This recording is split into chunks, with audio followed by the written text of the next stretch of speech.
Welcome to the Freddy Fazbear Virtual Experience. Fazbear Entertainment is excited to join the digital age, and what better way to do that than with an edge-of-your-seat virtual reality experience.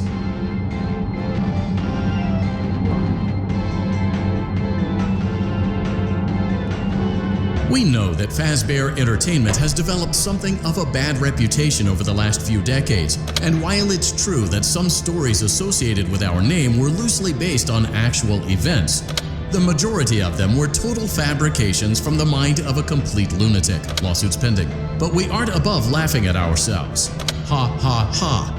That's why we have recreated many of these completely fictitious scenarios, lies that you've been fed over the last several years, into a hilarious VR game, in the hopes that we can finally move past these childish ghost stories and develop a new relationship with you, as well as your kids. Don't forget the merch, perfect for birthdays. So sit back and enjoy a few scares. We do, however, ask that you agree to a simple waiver before you play. It's mostly just legal mumbo-jumbo and isn't at all based on user experiences thus far or injuries associated with testing.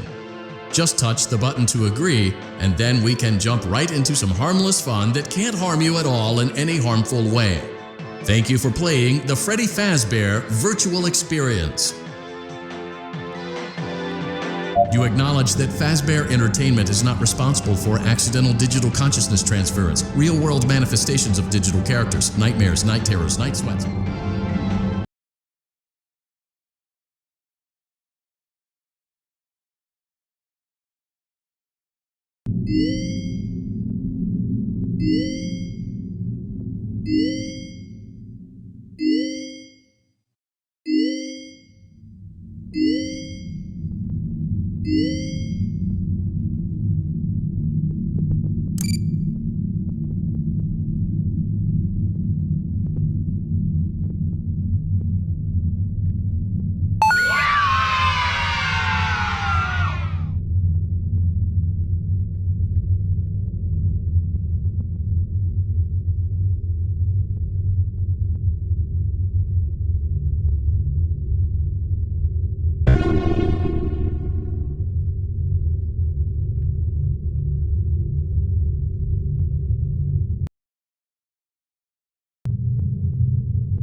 Hello?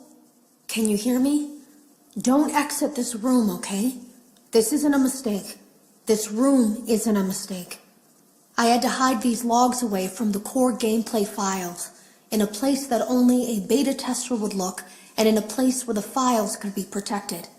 I just really hope that the next development team finds this before the game is released to the public. This game has some kind of malicious code in it that we haven't been able to fully contain or even understand for that matter. We're over budget and out of time. But that's not the reason that we're shutting down. Listen, I have to keep this short so the file size will be small enough to fly under the radar. There are more. They may not be in order. I saw it for the first time today. There was a character I couldn't make out who it was, standing at the end of the hall. I thought it was just bugged out, so I made a note of it and kept playing.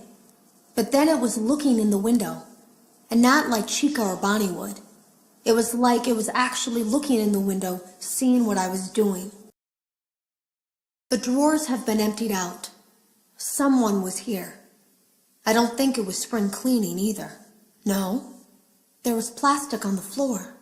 Someone was definitely here during the night. It had to have been the client. I mean, they sent us that stuff in the first place with no explanation, told us to scan it, said it would expedite the process so we wouldn't need to program any pathfinding ourselves. It was a budget thing, I guess. It was just junk. Circuit boards and things like that. Looked pretty old. Somehow, though, there was usable code on some of it. It seemed to take hold by itself. Things started changing. But then, he started appearing. At least that's what Jeremy said.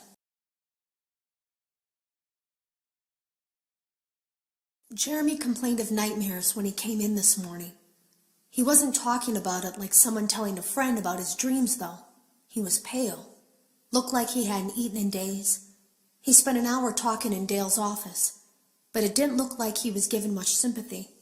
When he came out, he went directly back to the testing room. He doesn't even jump anymore. Nothing scares him. He just stands there like he's talking to someone. Sometimes he rocks from side to side. We were told to leave him alone. I knew I was in line to do the testing next. They'd been prepping me for it.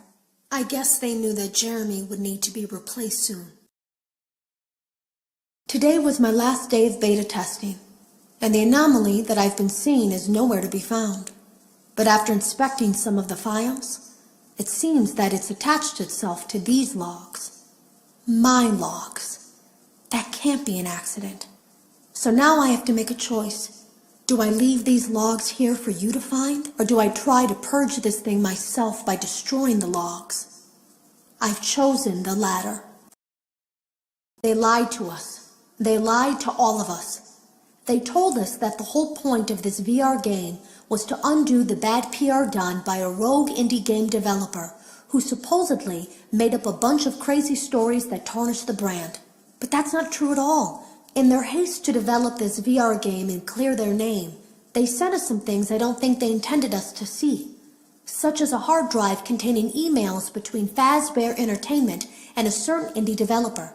Fazbear Entertainment hired the game developer. Those indie games were designed to conceal and make light of what happened. This isn't just an attempt to rebrand. It's an elaborate cover-up, a campaign to discredit everything.